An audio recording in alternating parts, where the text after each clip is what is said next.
Welcome to episode 86 of Tools in the Hall. First up, I have a new flyer out for September, and this is a monthly edition of my flyer. I do the quarterly flyer drops with you. This one I don't go terribly in depth with because there's not a ton of new stuff in here. We're just joined by my cat. And one thing that they do have that I'm interested in showing you is this voice-activated headlamp from Coast. It's brand new, so it has yet to become available through my distributor. I do have some on order, so as soon as they ship it, I'm dying to show it to you. I have had some people ask me if I'll be carrying them or at least doing them on tool haul videos, and I can't wait to do it because I want to know if the voice activation on this is simply a gimmick or is it a feature that's going to have real practicality in the workplace. Next, I have a drill that just came back from repair from DeWalt. And I show this to you because I want to talk about the differences in dealing with certain brands when it comes to after-sale support. DeWalt is a little more difficult to work with than some other companies. They do not communicate well. When you send them something, you have to ride them sometimes to get them to move something through their system and get it back to you. And nothing's worse than kind of being left in the dark and not knowing what the status is. You compare that to Milwaukee, and I will rank SnapOn right up there with Milwaukee in how equally good they are in handling after-sale service. When you send either of these companies a tool, it is tracked in their system, you have return authorization, and they give you service numbers. Milwaukee is particularly good about sending you an email alert for every step in the process, when they receive it, when they're evaluating it, when they fix it, when they're returning it. SnapOn doesn't go quite that granular with their communication, but they never screw anything up. I've sent them lots of stuff over the years, and the people at corporate are aces to deal with. I recommend that if you have a SnapOn guy in a truck that you don't like, you're not helpless. You can do a lot of the stuff yourself. Unfortunately, it does put an extra burden on you, but calling SnapOn and speaking to a customer service rep there will get you the help that you need. These guys are great, and I've worked with them for a long time now, and they've never screwed up. Milwaukee has made a couple of mistakes, but they've always made it right. I remember once a year or two ago, they lost a battery that we sent them, but they just sent us a new one. And a most recent example is where I sent them a 1/2-inch impact, and they were waiting on me to give them a better copy of a proof of purchase from the customer who did not buy it from me. So I was trying to get a more legible copy from my customer. I was having a hard time doing it. So I called Milwaukee and I said, "Hey, look, I'm trying to get this together. I want to make sure that I don't go past the scrap date and that you hang on to the tool in order to give me time to get a proof of purchase." And they said, "No problem. Well, we'll make a note and we're not going to scrap it." Okay, great.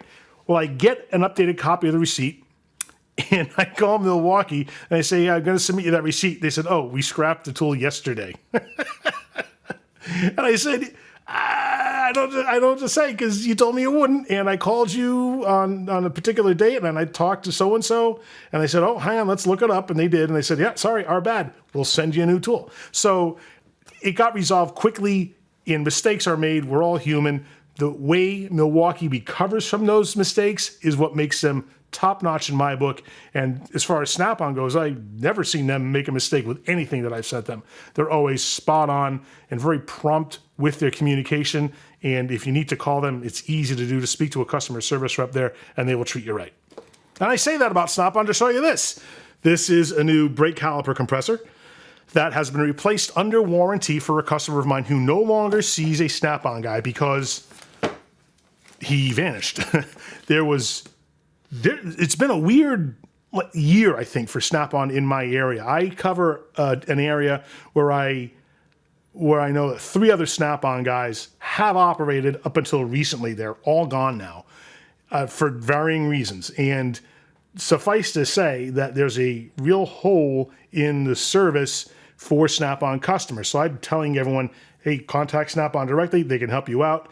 And if they don't want to, I will do that on their behalf. And this is an example of that, where a customer had a broken brake caliper compressor. And I said, just give it to me. I'll take care of it. I call SnapOn. I tell them I got a broken thing. They set up a return authorization. I send them the broken one. They send me a new one, and the customer gets this back. And the reason I like doing that, I'm fine with the extra time and effort that it takes every week or two to call in a bunch of returns and repairs, is because it sets me apart from my competition. I don't know of any other tool guy that will do that. And I'll take care of any other brand, doesn't matter what it is. I will send it to the manufacturer on the customer's behalf. And it's one reason why I can do pretty well for myself, being just a one-guy operation where I'm up against a lot of competition from large companies like Mac, SnapOn, Matco, and Cornwell. And I can usually do better than them because I'm willing to offer a higher level of service than what they'll offer. You don't have to see a particular truck to get the service that you need when you deal with this guy. From K-Tool, I think I showed this last week to you. This is the Big Chill Blower. This guy moves 1,200 cubic feet of air per minute. It has 3 settings, 2 AC outlets, and 4 positions along the base where you can rotate it and rest it in a particular position to direct the airflow where you want. This thing is strangely strong, and I had a really good exchange last week with James Cameron, who always leaves some great comments, really good experiences that he's had too. So James, thank you so much for your continued viewership and support. I really do appreciate the comments you leave because it gives me a level of insight that I don't always have, especially with other industries. Because James posted on my last video that is, he got one of these for his wife, or she got it because of the business she's in, which is not automotive repair. I think, if I'm not mistaken, James, it's was it carpet cleaning, I think? And she uses these to help her out in her industry, and she loves them. And I really like getting that kind of input and feedback because it helps me understand other applications for the tools that I sell, because I only deal with automotive and diesel. I don't deal with other industries, so it's great to get feedback on that to see how these tools can be applied for people who do other things for a living. From Milwaukee, this is a 5-piece torque locking plier set. It has the 5 most common configurations and sizes, and it has a 10, a 7, a 5, a 7-inch straight draw, and 6-inch long nose pliers in here. Why do I like these more than I like the Vice Grip brand from Irwin? Because these are a little bit less expensive, and the torque lock feature that it has, which is an open fitting in the end of the thumb turn there, so you can put a screwdriver in and crank it around to get extra torque, is something that the Irwins don't have, and I think that these are just as good. They have a lifetime warranty on them, and it's the ones that I always stock. I do like Irwin products for some things, but not for the Vice Grips, and I'll show you something else that I don't like Irwin for. I do not prefer Irwin for taps and dies. Instead, I go with the Gearwrench brand. This is their 114-piece set. This has all the standard and metric sizes as well as the jumbo sizes. The one reason why I prefer this is because it's way less expensive than the Irwin set, about $150 less. And it has things in it that the Irwin set doesn't have. Irwin boasts 117 pieces in their tap and die set, but a lot of those pieces are drill bits. If you want a true tap and die set, this one from Gearwrench gives you all the taps and dies you could ever want in a regular set. You don't have to get specialty sets like some machinists will need certain sizes or larger sizes, but for most automotive and diesel applications, this set here is perfect. It has great tap wrenches that ratchet and hold the tap collet and the die holder in a pass-through configuration. So you insert them into the wrench and they lock in, and they have a little forward and reverse lever to change the direction while you're ratcheting. Wonderful design. Beautiful looking wrenches. They work wonderfully. The only thing I wish they had was like a center lock position where you could manually rock it back and forth, but they don't. You have to flip the switch every time. So if they could improve one thing, that would be my recommendation. So I'm a big fan of this set because of what it has in it compared to the Irwins, and because it costs so much less. The on-truck price for this is $488, and the Irwin set's like $630. It's a huge difference. I don't recommend Irwin because of that reason. And Irwin used to make the taps and dies for all the tool truck brands. They used to make them for Mac, Matco, and SnapOn. I think they made them for Cornwell, but I'm not sure of that. But SnapOn since moved on from their tap and dies to some other company, I think. I'm not sure if they have an agreement in place because a couple of years ago, their deal fell apart with Irwin and something happened to the contract there. I don't know all the details. And then SnapOn said, we're going to in-house this and do it ourselves. I don't know if they ever did. So if you know if they're doing taps, dies, and drill bits, say so in the comments, because I'd like to know what the status is of that. The last time I talked to anyone at SnapOn about that, they still weren't doing it. So I don't know if something has changed. And Mako, I think, has moved on to a different manufacturer for theirs, and Mac, I think, is still using the Irwin one. So I recommend this guy here. You've seen me do a video just on this, and if you haven't, you can click up here to check that out, where I go over the entire set. I give you a tutorial on how to use it, on what the different types of taps and dies are for, and why you would want to use them for your particular application.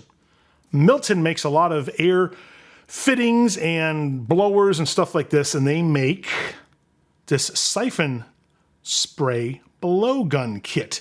It is a blowgun that has a siphon hose and that attaches here, and then a sprayer nozzle that attaches up front that you can't see because in the package. So you can draw fluid out of a container and then spray it out of the nozzle. I used to carry these all the time, and for some reason I stopped, and I can't remember why. It may have dropped off my reorder list or something like that, and I just never thought to put it back on. So I had a customer ask me about them. I'm like, man, I used to have these all the time, so I'm going to be putting these back on the truck. This one is a special order for that customer who reminded me about him. So this is going to him, and then I'll be restocking these on the regular.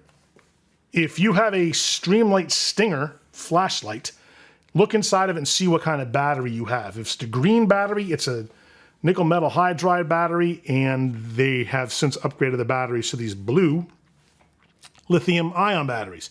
So these last longer, they have more longevity overall, and are a really good replacement. If your battery is old and it's not holding a charge like it should and you want to replace it, make sure you get a blue lithium ion replacement for it. PowerProbe has this really nice, what they call a temp kit, which is their temperature and probe kit, which has a base unit that has a probe in it so you can read temperature, and it has one probe that comes with it. Well, they also have an accessory probe that you can get. So you can have two probes plus the base unit, and you can read temperatures in 3 different zones. It has a clip on the front for AC vents in the car, or you can just remove it from the base unit and set it somewhere while you put the base unit and the other probe someplace else. I normally carry these with the base units because if people buy a base unit, they're going to want an extra probe. But these have been really hard to get, and they've been on and off a back order a lot for like the last 2 years or something. Finally have some in, and wouldn't you know, the ones that I have in are already going to customers who order them from me. So they're going to be off the shelves real quick. I have to reorder these, so chances are, if they have them in stock still, you're going to see these on another tool haul in the near future. From Streamlight, this is the Strion flashlight. I don't show you many Streamlight flashlights because I prefer the Coast ones if I'm keeping them in inventory for a lot of reasons that I'm sure you already know about if you've heard me talk about them at all in the past. And chances are, if you've seen tool haul videos of mine, you've seen me talk about them because I just kind of am really bullish on Coast for flashlights. And I'll explain why. This guy from Streamlight has 375 lumens on high. That's a far cry from, I think, the 2600 lumen light from Coast. That's about this same size. Both have an aluminum housing. Both have lifetime warranties. But Coast does something Streamlight doesn't do. Both have rechargeable battery packs, but with Coast, you can swap that out for alkaline batteries or the CR123 batteries and keep running if you lose a charge and don't have the time to charge it back up. So it has dual power. The other thing that Streamlight can't do is focus this beam. It's a one-trick pony. You turn this on and the beam is what you get. But Coast puts focusing beams on almost all their lights, or they have some of their lights with dual beams, like their Slayer Pro light that I've shown you in the past too. The biggest difference, though, is price. This one costs $185, but I can sell you a similar Coast that is about the same in form factor, but 2600 lumens, like I told you about earlier, for about half the price, about $92 for those. So there's a huge price difference, but they do both have lifetime warranties. The difference is with this guy here, I got to send this to Streamlight and they'll repair or replace it at their discretion. So I have to pay to ship it. And we're waiting probably a couple of weeks at least for this to get serviced and returned to me, and then I have to give it back to my customer. With Coast lights, if the customer gives me a broken one, I just hand them a new one. And then I take care of this on the back end by sending the broken one to my distributor where I get credit for it. So Coast makes it much easier for me to make it easy for you. And if a manufacturer does that, that is a big benefit to me. And it's one of the reasons why I prefer them. Price and reliability of the product notwithstanding. Make it easy for me to service your product, and that's a big win. You fold in the fact that they're less expensive and have features that Streamlight doesn't have, and it's Coast all the way. So the reason why I got this Strion for a customer is because he specifically wanted it. And he got on the truck last week, and he said, hey man, I lost my Streamlight. Can you get me another one? I said, sure. I said, but consider the Coast ones. And I told him the comparisons I just told you. And he said, nah, he says, I really like the Streamlight. I'll go with that. Fair enough. If you got all the information that I can offer, then whatever decision you make is the right one for you. I just want to make sure that you're fully informed so that you don't, like find out something later and go, oh man, it was a better deal, or I could have gotten something else that I liked, or whatever it is. I just want to make sure that you're making the decision that's best for you and your budget and your preference when it comes to a particular tool and particular brand. I'm restocking some Milwaukee hammers. They really hit a home run with these. And this is their 28-ounce dead blow with soft face. Has a square section on the top so you can set this down on something and it won't tip over. How handy is that? And while you're standing over it looking down on it, you can tell the size because they stamp it in the butt of the handle. Great feature. It also has an incredible grip. This thing will not slip. It's a wonderful design. It has a hole there for hanging it or putting a lanyard in it. And I will tell you something that somebody told me about the Milwaukee hammers when they compared them to the Mac anti-vibe hammers. Now, I've always had a lot of respect for the anti-vibe hammers from Mac. They are excellent hammers. People love them. And I really didn't think there was a hammer on the market that had a better feature set than theirs did. But a customer was talking to me a few months ago, and he bought, I think, every size hammer from me that Milwaukee has. And he said, I love these hammers. I said, what do you like about them so much? Because it's important for me to know these things because it gives me a good talking point, which I'm going to share with you. He said, I had the Mac anti-vibe hammers. He said, but you know, with the handle gets really thin where it goes up to the head. So right in this section here, the anti-vibe hammers from Mac get very, very thin. The grip is a good grip, but it tapers down. It gets real thin.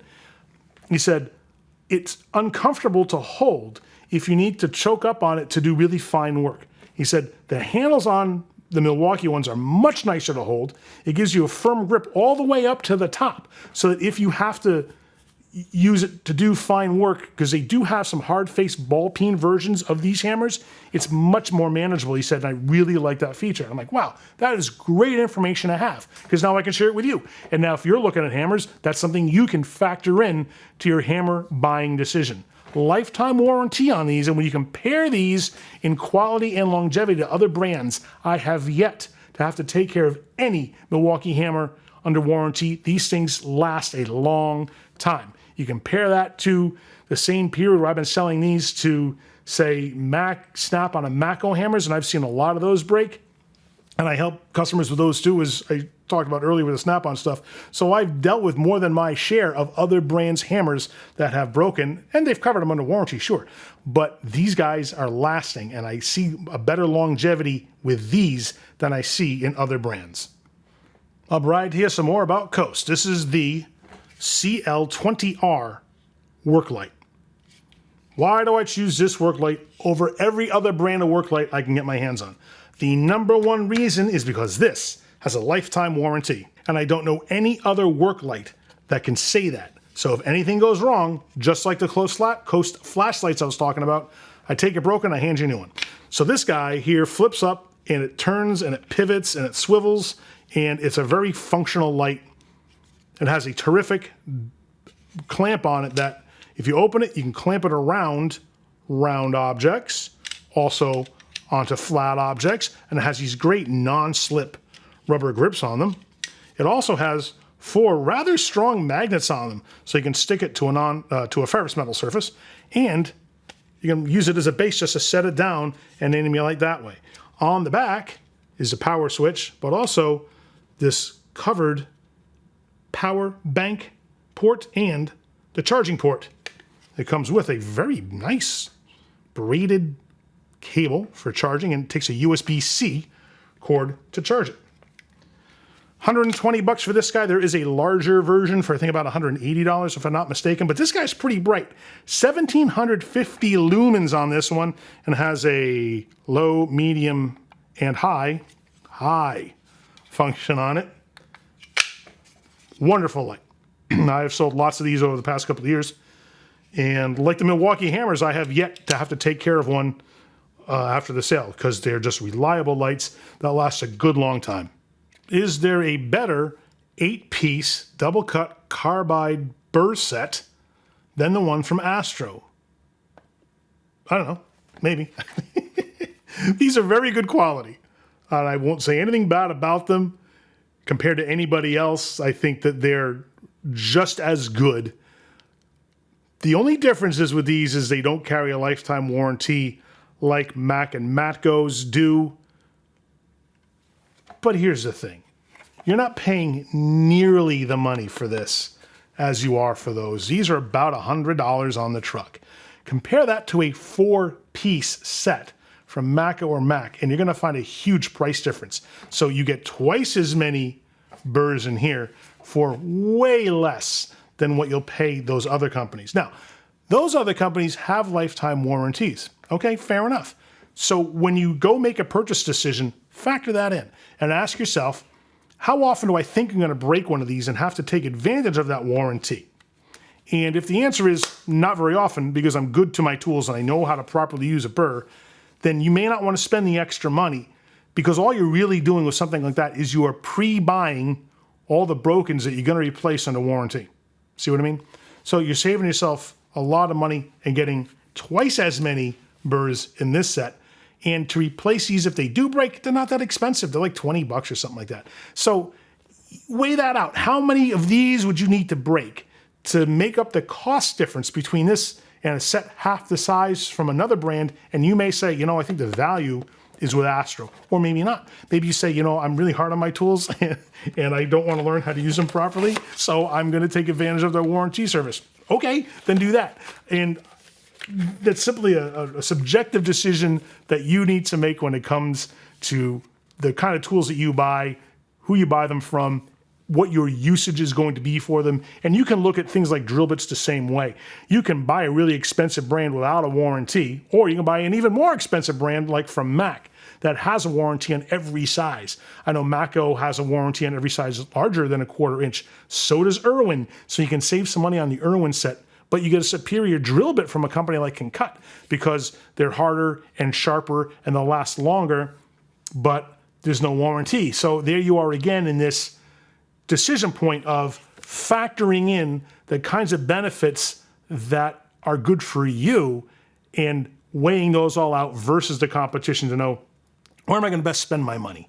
Just make sure you gather as much information as you can before you decide to drop a bunch of money on something like an expensive drill bit set or 4 expensive carbide burrs, so that you can make the best decision for you, your budget, and your use case for these, because everyone uses them slightly differently. The ones of these that I've sold seem to be lasting a good long time. No one's ever told me that they broke any and they need to order more. So I'm very happy with the quality of the Astro stuff. And while we're talking about drill bits, Concut's the same way. Love Concut's quality as long as people use them properly, and I make sure that I give them the information that they can use to minimize breakage and get the best, longest life out of the bits that they possibly can. From Nipex, these are their twin grip pliers. I love these because they're a great all-around set of pliers. Comfortably long, you get good leverage. They have a push-button adjustment like the Cobra pliers, and they have 5 different jaw positions. That's the widest.